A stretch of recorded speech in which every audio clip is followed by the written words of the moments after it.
ce qui était une disparition vieille de plus de 30 ans s'est transformé en féminicide.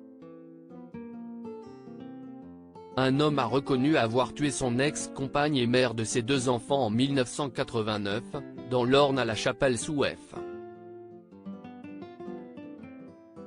Des fouilles sont désormais en cours dans la zone, suivant les indications de l'homme aux autorités, mis en examen pour enlèvement et séquestration et laissé en liberté sous contrôle judiciaire. Pour le moment, elles ont été interrompues pour raisons techniques, rapporte Le Parisien aujourd'hui en France. De nombreuses questions émergent suite à cet aveu, parmi lesquelles, pourquoi la famille de la jeune mère de famille ne s'est jamais posé de questions sur sa disparition? Pascal, 62 ans, a été placé en garde à vue fin mai 2022, soit près de 33 ans après la disparition de Marlène. Il a avoué avoir tué son ancienne compagne, alors âgée de 22 ou 23 ans, par étranglement à l'aide du fil de l'appareil téléphonique du domicile familial de la Chapelle-sous-Ef. Ces révélations ont été déclenchées en premier lieu par les interrogations de sa fille Victoria. En grandissant, elle a remis en cause la version officielle selon laquelle leur mère l'aurait abandonnée avec son frère pour refaire sa vie avec un autre. Si est alors qu'elle a confronté son père avec ses doutes et s'est interrogée sur ses réponses évasives et contradictoires.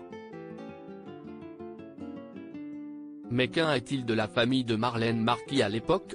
Dans un premier temps, Pascal ne les avait pas informés, puisqu'il n'avait pas de contact avec les proches de sa compagne de l'époque. Aujourd'hui, ils disent avoir accepté la thèse présentée selon laquelle elle était brutalement partie refaire sa vie avec un autre homme, sans jamais donner de nouvelles. On nous disait que toute personne adulte était libre de disparaître si elle le voulait et tout le monde dans la famille avait accepté cette idée, indique l'un d'eux. Une théorie qui n'a pas suffi à Victoria, sa fille.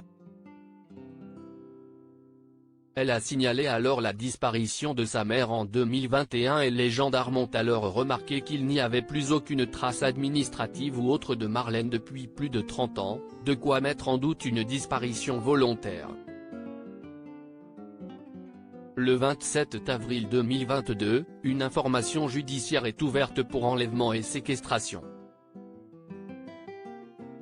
Une manière de contourner le problème de prescription des faits en cas d'homicide fixé à 30 ans, précise Le Parisien aujourd'hui en France.